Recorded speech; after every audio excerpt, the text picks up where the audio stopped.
Welcome to the Go Big with Gib podcast, where we talk to professionals, business owners, and entrepreneurs about their big wins.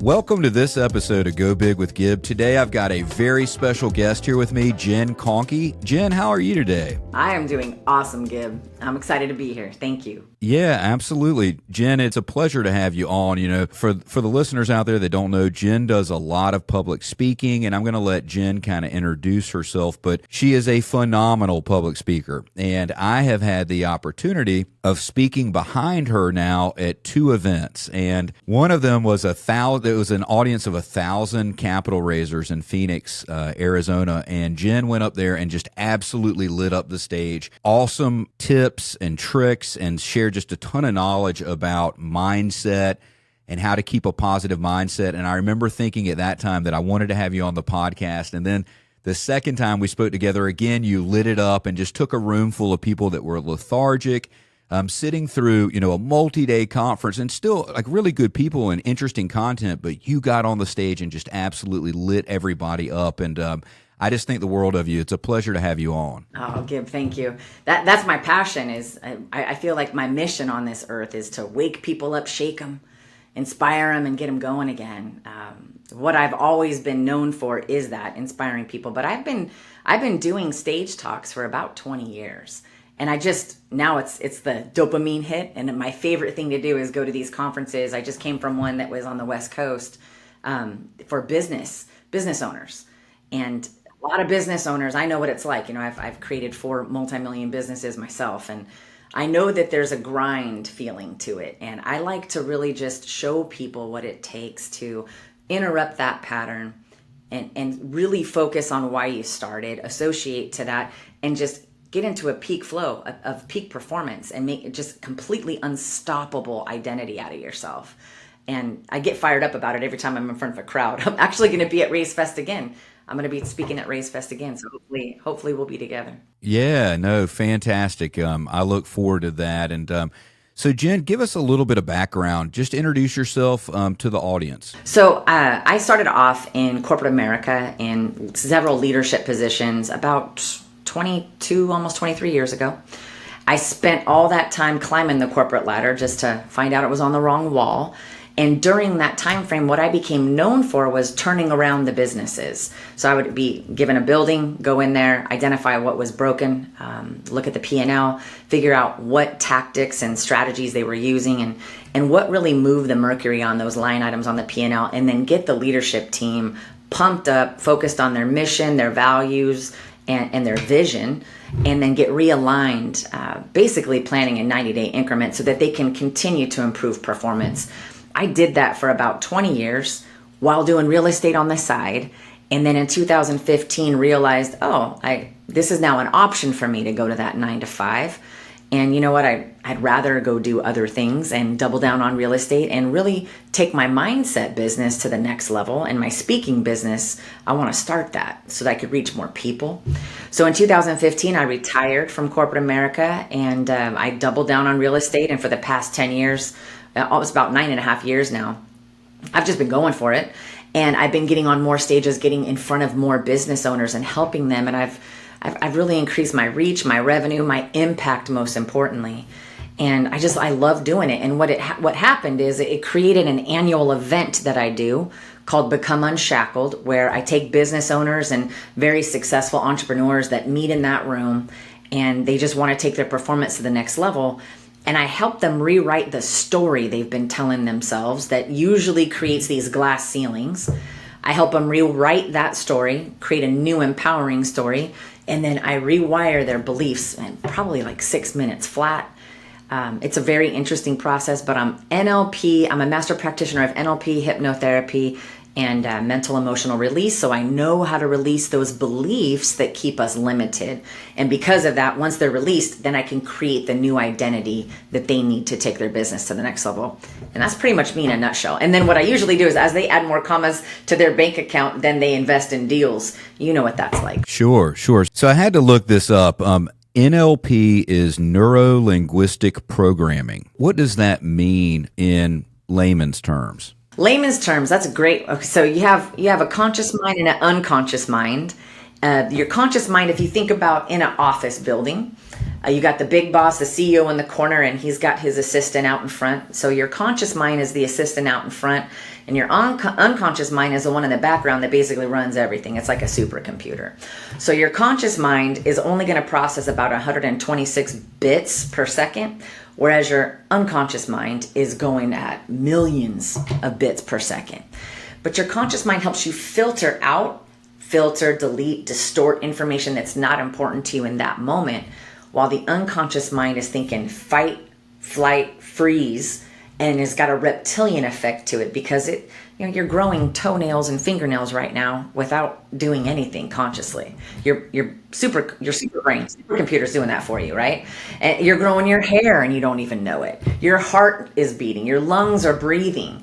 That's what your unconscious mind does. So one of the things that I've done over the past 20 years is I've studied the brain and what the unconscious mind is responsible for, what the conscious mind is responsible for, and how to really speak to you in a way using NLP as neuro-linguistic programming. So it's a language that you use that sounds a little weird, but what it's doing is it's bypassing that secretary conscious mind, and it's kind of slipping a note under the door to the unconscious mind, to the big boss in the back saying, hey, actually, we're going to do this now. And so I'm distracting you with language, and your unconscious mind actually understands exactly what I'm saying. It understands the assignment, and in that moment is doing a file save as. We call it Cartesian logic. It's where your brain, in order to know what not to do, it needs an example of what not to do. So you've got to talk about things that are missing versus present, or present versus missing. And it's a scramble in your brain. And when your beliefs are so instilled in you, and it's in that reptilian brain, I've got to get you into a trance where both sides of the brain are kind of working together. And then we're dropping in some post-hypnotic suggestions that get you to believe in yourself differently and really just wire it in. But you do it through language. You can do it with sound on top of that, breath work. I do all of those modalities to really open you up and get a new identity inside of you. A lot of people want to know what NLP is. It's the more positive, empowering language that can change the way you assign a meaning to things that are happening in your life. So when you're working with a business owner or an entrepreneur, like you mentioned earlier, that some of what you do can be done in like 6 minutes. Can you make that profound of an impact on a person in such a short period of time? And how does that work, if it can even be explained? Yeah, it does. It feels a little bit, out there, a little woo-woo, if you will. I'm not a fan of that word, but still, I know that people will understand it. But it's not. It's science, and the way that we speak to our unconscious mind and the way that it understands, it can't hear negative. Anytime you're saying something that's negative, or you don't want this, I don't want to be late. It doesn't hear the don't. It only hears the positive language. So you have to use different language sequences and different syntax, so that as I'm speaking to your conscious mind, you're sitting there going, what in the heck is Jen talking about? And I'm doing it so fast that it keeps your conscious mind completely focused on the fact that Jen's asking me a lot of questions right now. When I listen to those questions, the language and the order she says it sounds crazy. So your conscious mind is only thinking about that, and your unconscious mind is hearing me very quickly, and it's rewiring you. It's doing a file save as, it's aligning everything as it needs to be. And I've done this before with business owners, and after the process, they're like, I'll ask them, so what was that old problem again? And they're like, I don't remember, right? And some of them are like, oh, well, it was this, but it feels less now. I see that, man, that wasn't very logical. I could actually do these things. So it shifts you very quickly. And sometimes people got to drink a lot of water, take some ibuprofen, and it happens the next day where they wake up and they just feel a little different. So it's not like it always happens instantly, but no matter what, it happens. It's just a matter of when you process it and when you finally start seeing some key distinctions about, oh, I didn't think about it that way. And that's really where the change is it shifts your vantage point. It shifts your framework on how you're approaching a problem or how you're assigning a meaning that's limiting. And then you start to see different meanings related to that problem. And then therefore you can see different solutions. So it's just those little tweaks, because sometimes it's just the questions that we're asking that lead us to look at something with the wrong meaning or an ineffective meaning. When I say that, when you ask the question of why, whenever you ask somebody why, their unconscious mind is going to try to give you all the reasons why and rationalize it. Well, anytime you're rationalizing something, you're not being accountable and you're not taking 100% responsibility for changing it. So a why question, when you ask yourself a why question, it keeps you stuck in rationalizing your behavior. Instead, shift to what, who, or how questions. So for an example, if I thought to myself, man, why do I keep getting so sick? Well, I'm going to answer all those questions. Well, you were just traveling in a plane. You got on an 8-hour flight back. You did that on a red eye. And, you're around a guy that was coughing. And then I'm not going to do anything to try and take preventive measures. But if I said, what could I do knowing I'm going to travel to boost my immune system? That's different. Now I'm going to take different action.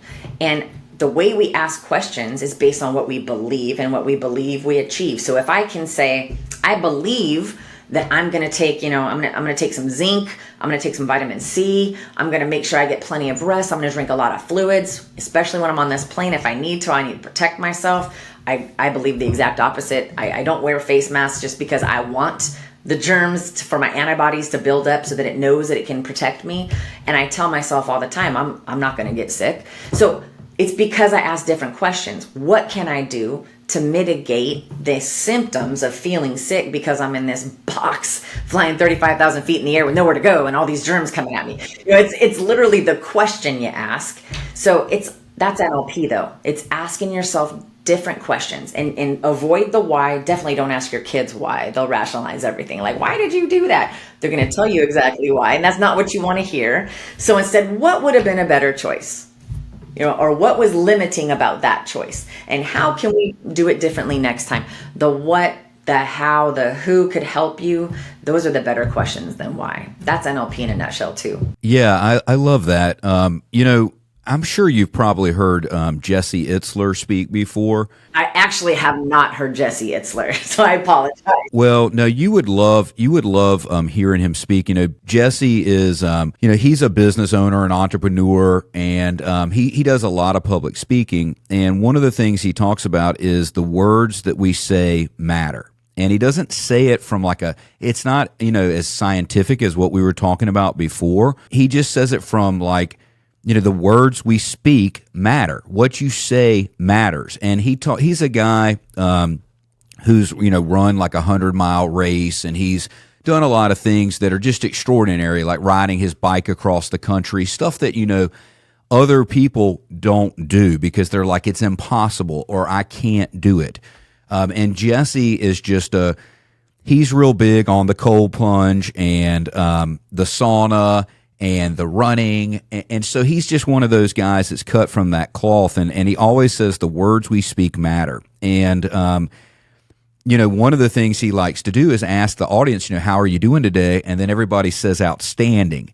And just by speaking the word, that I'm doing outstanding, it takes you away from the negative thought. Is that kind of in line with your, belief system in terms of what you do to help your clients? 1,000%, because where focus goes, energy flows. So if you're saying I am outstanding, your body is not only activating that, and that word vibrates at a certain level, a certain resonancy. So when you say it and then you're feeling it, you're raising your vibe just by speaking. It's very powerful. I absolutely agree with that. And when you focus on the fact that you feel amazing, you start to notice the amazing versus, so I call that, you start to notice the gain versus the gap. There's a book, I can't remember who the author is of that, but it's a brilliant book. When we focus on the gap and when we're not feeling so well, then we're going to continue to not feel so well. But to say, I'm amazing, I'm outstanding, and even change your physiology while you're doing it. If you don't actually feel outstanding and you're not feeling that great in that moment, you can just make a move and get your body and your physiology going and stand in like that superhero pose where your hands are on your hips.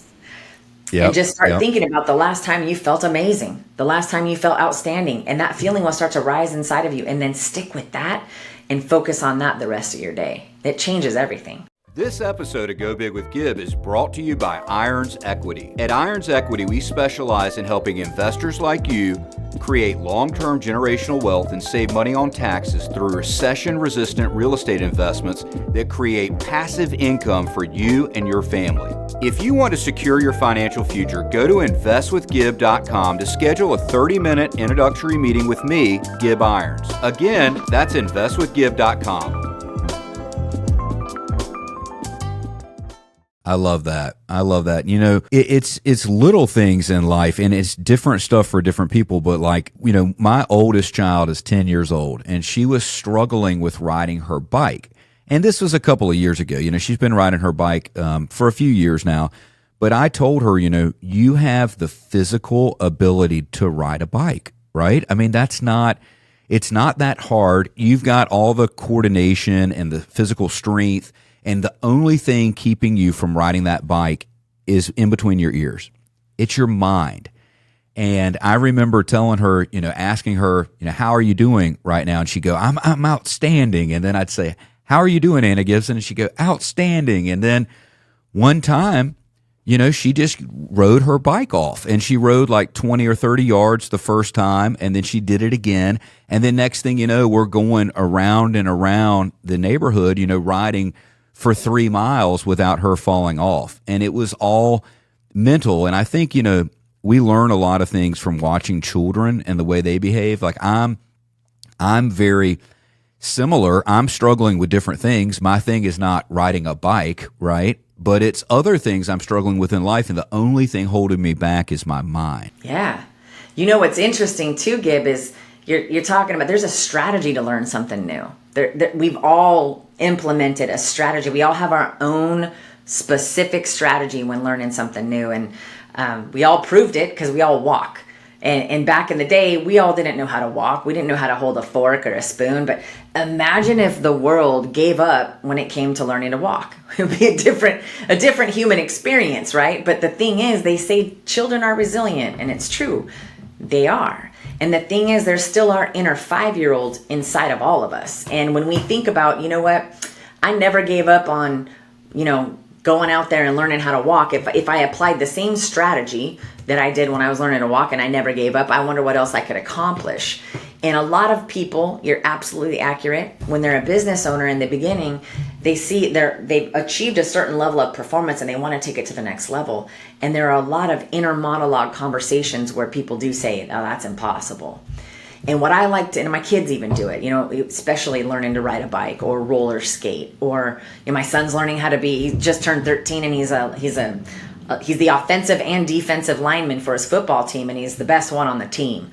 But at first he was like, it's impossible for me to play football, Mom. I've been playing baseball my whole life, and now I'm going to football, but that's impossible. And I told him, even the word impossible says I'm possible. And you need to think about I'm possible, not impossible. It's I'm possible. And now he's out there, he's got like 9 sacks, and it's his first time playing football, but he's so proud of himself. And I'll tell you, one thing that I do with my son that I did when he was in baseball, that I do with anybody that I'm coaching, and I want to teach you guys this too, is when you're learning something new in the beginning, you have this unconscious incompetence. So you don't even know what you don't know about mastering this skill. And then you learn a little bit. Then you go to the next level, which is like you are consciously incompetent. Like you know what you don't know, and it's painful. And a lot of people will give up on that phase of learning something new. And what I want you to do instead is, as you're learning something new and you have those little wins, like you were just talking about your daughter when she had that first win, and you're feeling so good about it. Fine, like I choose my right knuckle, and I did this to my son the first time he got his first baseball hit. I went out and I just touched that knuckle and just held it there and just asked him, man, how did it feel? What did it feel like? And I'm watching him feel that feeling. It's building up inside of him, and I'm just holding his knuckle until I see it start to peak. And then I take my finger off of his knuckle. And I did that every single time. When he stole a base, I'd be like, how did it feel to steal that base? And I just hold his knuckle while he's talking about it. And then pretty soon you'd see my son, when he was getting ready to go into the batter's box, he'd be, on deck, and he'd be pushing his knuckle. And when he pushed the knuckle, he'd start to get that feeling of that identity of, I am a baseball player. So I do the same thing with them on football. You could do it to yourself, though. That's the beauty of this, is as you're learning something new and there's that first hurdle, that first challenge, when you overcome it, then you're going to feel incredible. You're going to feel proud of yourself because you didn't give up. You're going to feel proud of yourself because you figured out now you have this amazing dopamine hit. And man, just find a place on your body and pick at the same one for that feeling. And if you want to feel unstoppable, just touch your knuckle and be like, man, that was amazing. I'm possible. I'm amazing. And as it starts to peak, just let go, because you want the peak feeling. It's called anchoring. Tony Robbins teaches it. We're in Tony Robbins' Platinum Partnership, and in that network, when you go to Tony events, you don't leave without being in a peak performance. And one of the things he teaches is anchoring, and I've applied that anchoring. There's a specific way I shake hands. There's a specific way that I talk to myself and others, and as I'm feeling something, you might often find me like touching a knuckle when it's a certain feeling. I got a feeling for each knuckle. You can build yourself up. And just when you need to feel like I need to take the stage, I made myself a ring and I pull it off and I throw it on the ground and I step into the ring, and it rises up inside of me that, oh, that's right, I'm the most influential speaker in the world. And then I storm the stage and I inspire lives. In order to do that and condition yourself, you have to initiate the feeling that you need when it's time to perform. And the time to be ready is not the time to get ready. So as you condition yourself and you're feeling these feelings building up to it, just anchor it in. And then when it's time to be ready, you're ready. You just hit that anchor, feel the feelings, and go in, and you've wired yourself. It's a cool little biohack. Yeah, that's awesome. That's awesome. So talk to me about limiting beliefs and how you can break through those as a business owner and an entrepreneur. Absolutely. So a lot of folks, we have these beliefs that are instilled in us between the ages of 0 through 7. And what we believe, our global beliefs, what we believe about the world, what we believe about people, humanity, what we believe about relationships, love, what you need to do in order to get money, what you need to do in order to have a successful career or business per se. There's all these beliefs about external things, but there's a lot of beliefs about ourselves that we believe because of external things that happened. And what happens is throughout life, as you're growing up and you're trying to master a new skill, you'll have an event that happens, and then how you respond to that event or what meaning you assign to that event changes everything. And that meaning comes from what you believe. So let's just say I'm running a business and I'm meeting with my ads team, and the ads performance is my cost per clicks went up by whatever percent, and I want to figure out why. So first thing is not why, it's how can we get the cost per click back down? How can we get the CPL down? So you want to ask different questions instead of the why is it happening. Sometimes you got to know why at a deeper level to really get down to the root cause, and then start asking the how, the what, the who. But sometimes, more often than not, we're just like, man, why won't this go in the right direction? And we start to feel frustration or whatever your emotion is. Sometimes for me, it's frustration that leads to anger, that leads to rage if I don't interrupt it. Some people, it's frustration and then withdraw, and we then bury it down and try to push through it. And we're asking those questions. Now, you got to find out what the limiting belief is. And sometimes here's a hack. When you ask yourself, okay, I've got this specific challenge.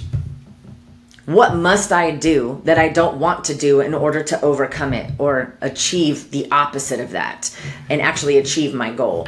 What must I do that I don't want to do is going to flood you with a bunch of answers that are going to lead to your limiting belief. And 9 times out of 10, it comes down to 2 fears. You have a fear of not being loved, or you have a fear of not being enough. Those are the 2 main fears. A lot of people say it's failure or success.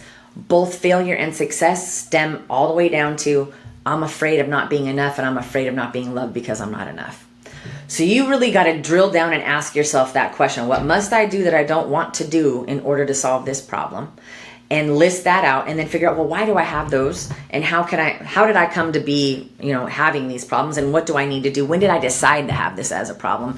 These are all these questions that you'll ask yourself, and you're like, Jen, when did I decide to have a problem? I didn't decide this. It's just happening to me. And I would invite you to reassess that. Because at some point, if you close your eyes and you go back in time, you're going to remember a specific time where it didn't go the way you thought, and you made an unconscious decision to start responding that way in order to avoid a pain. And so what I usually do is I'll ask people in the room. I do a retreat every 3 or 4 months with my mastermind of one-on-one people. And I'll ask them, let's come to the retreat, and whatever your most pressing challenge is, I'm going to rewire it. And I can do it in a group setting. I could actually do it right now if you wanted me to. I can get the crowd, anybody listening, and rewire them with using language. And then if after you get rid of this pressing problem, obviously you're going to make some progress, and then you're going to hit the next glass ceiling. And in order to smash through that glass ceiling, you just come back and re-listen to this process again. But it'll rewire you to not necessarily solve the problem. It'll open up different perspectives so that you see different potential solutions. And the truth is, your solutions are limitless. There are limitless possibilities out there once we can calm ourselves down and look at it differently. So I would love to be able to do that if it's okay with you, Gib. That would be fantastic. Let's do it. All right. So here's what it is. Audience, I need you guys. I want everybody individually. Think of your most pressing problem. Just think of it to yourself and think about how big of a problem that is. And just out loud right now, if it's okay with your unconscious mind for me to rewire this and for you to let go of this problem, go ahead and say yes out loud. And I'm going to take you on your word that you did that. As long as you said yes, we're going to engage in this. And now think about that problem again. Think about all of the things that are causing stress, anxiety, worry. What is it that you will gain once you're rid of this problem? And then what's the ultimate cost if you don't decide to get rid of this problem? Think about that and think about the problem. And what I want you to do is you think about this problem and you have this problem, but what would happen if you didn't have this problem? What would happen if you did? What wouldn't happen if you did? And what wouldn't happen if you didn't? And I want you to think about what's wrong, what caused the problem, how have you failed to resolve this, how can you overcome the solution to your problem, what would you like to change, and when will you stop it from being a limitation, and how many ways do you know that you've already solved this? And I know you're seeing and looking at things differently now. Okay, so now I want you to go back. What's the problem? How do you know? When did you decide that? When don't you do it now? What are you not deciding when you don't do it? How is that different from how you were? And how do you do that and know that now? And what other changes would you like to make? I want you to go inside and try and begin to have this same problem. It was a terrible problem, wasn't it? And you want to make changes, haven't you? And what would it be like when you've made those changes now? And in the future, as you look back and you see what it was like to have had that problem, as you think about it now, if you can make that change for yourself so that you could stop having made that change and see yourself now, do you like the way you look? Making that change and looking back at yourself having made that change now. And now I want you to just shake your body out. Do you smell popcorn? Probably not. I just need to break your pattern. So here's the thing. All of those questions that was neuro-linguistic programming. I was using language. I was saying things like, you want to make changes, haven't you? That implies you already made the change. So your unconscious mind has already now made the decision to solve this problem and see things differently now. It's going to see different possible solutions. And every time you face another challenge, you could come back and re-listen to that segment and rewire yourself, and you'll start seeing limitless possibilities that you can take action on. Hopefully that was helpful. I love that. Yeah, no, that is absolutely helpful. I think it's just so important. Mindset and thinking through these things is so important for a business owner and an entrepreneur. I mean, it's not that different from being a professional athlete or doing something like that. I mean, it's I think it's just as important, if not more, than, being an athlete. Really cool similarities there. So, Jen, so tell me, for folks that have listened to the episode, have really enjoyed getting to hear from you and want to learn more, what's the best way for them to reach out to you? If you reached out to me on email, it's J Conkey, so JCONKEY